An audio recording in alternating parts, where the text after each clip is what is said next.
along the lines of choice, I'd like to shift gears slightly and talk about free will, about our ability to make choices at all. Well, my personal way out and left field inflammatory stance is I don't think we have a shred of free will. Despite 95% of philosophers, and I think probably the majority of neuroscientists, saying that we have free will in at least some circumstances, I don't think there's any at all. And the reason for this is you do something, you behave, you make a choice, whatever, and to understand why you did that, where did that intention come from, part of it was due to the sensory environment you were in the previous minute. Some of it is from the hormone levels in your bloodstream that morning. Some of it is from whether you had a wonderful or stressful last 3 months and what sort of neuroplasticity happened. Part of it is what hormone levels you were exposed to as a fetus. Part of it is what culture your ancestors came up with and thus how you were parented when you were a kid.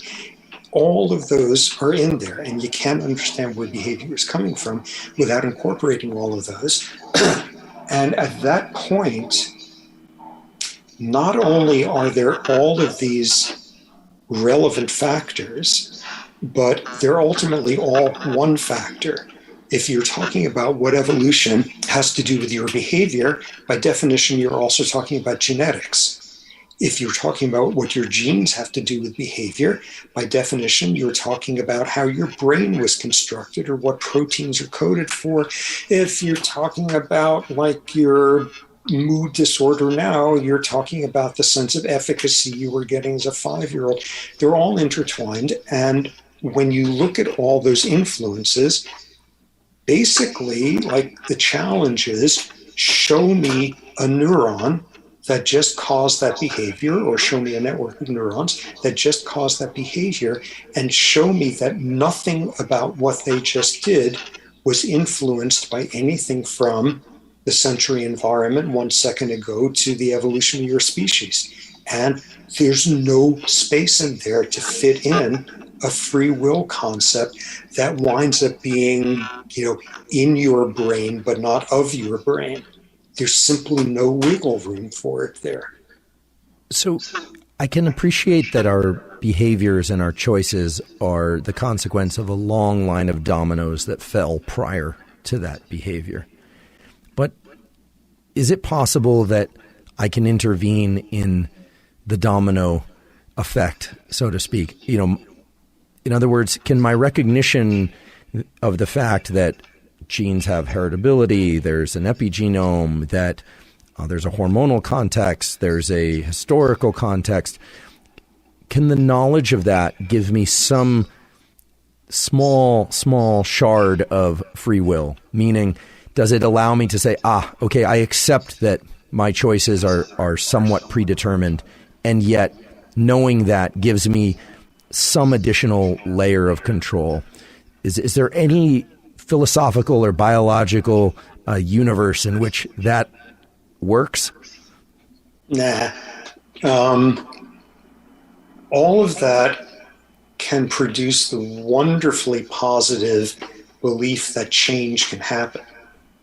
Even dramatic change, even in the worst of circumstances, most unlikely people, and change can happen. Things can change. Don't be fatalistic. Don't decide because we're mechanistic biological machines that nothing can ever. Change can happen. But where people go off the rails is translating that into we can change ourselves. We don't. We can't because there's no free will. However, we can be changed by circumstance. And the point of it is, you look at an aplysia, a sea slug, that has learned to retract its gill in response to a shock on its tail. You can do conditioning, Pavlovian conditioning on it, and it has learned its behavior has been changed by its environment. and you hear news about something like horrifically depressing going on in, refugees in wherever, and as a result, you feel a little bit more helpless and a less of a sense of efficacy in the world, and both of your behaviors have been changed. Okay, yeah, I guess that. But the remarkable thing is, it's the exact same neurobiology. The signal transduction pathways that were happening in that sea snail incorporate the exact same kinases and proteases and phosphatases that we do when you're having mammalian fear conditioning, or when you're it's conserved. It's the exact same thing. It's simply playing out in obviously a much, much fancier domain. And because you have learned that change is possible, despite understanding mechanistically that we can't change ourselves volitionally, but because you understand change is possible, you have just changed the ability of your brain to respond to optimistic stimuli. And you have changed the ability of your brain to now send you in the direction of being exposed to more information that will seem cheerful rather than depressing.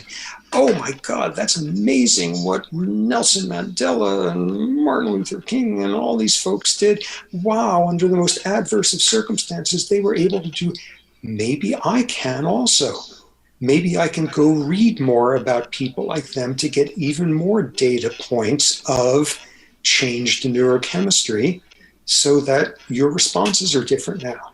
And, you're tilted a little bit more in that direction of feeling like you can make a difference instead of it's all damn hopeless. So enormous change can happen, but the last thing that can come out of a view of we are nothing more or less than the sum of our biology and its interactions with the environment is to throw up your hands and say, and thus it's no use trying to change anything. So we can acknowledge that change is extremely hard to impossible, that circumstances can change, and yet that striving to be better human beings is still a worthwhile endeavor. Do I have that correct? Absolutely.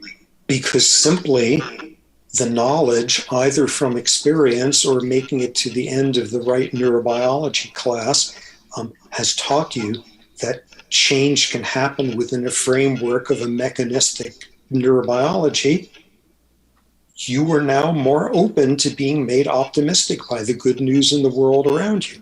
You are more likely to be inspired by this or that. You are more resistant to getting discouraged by bad news simply because you now understand it's possible.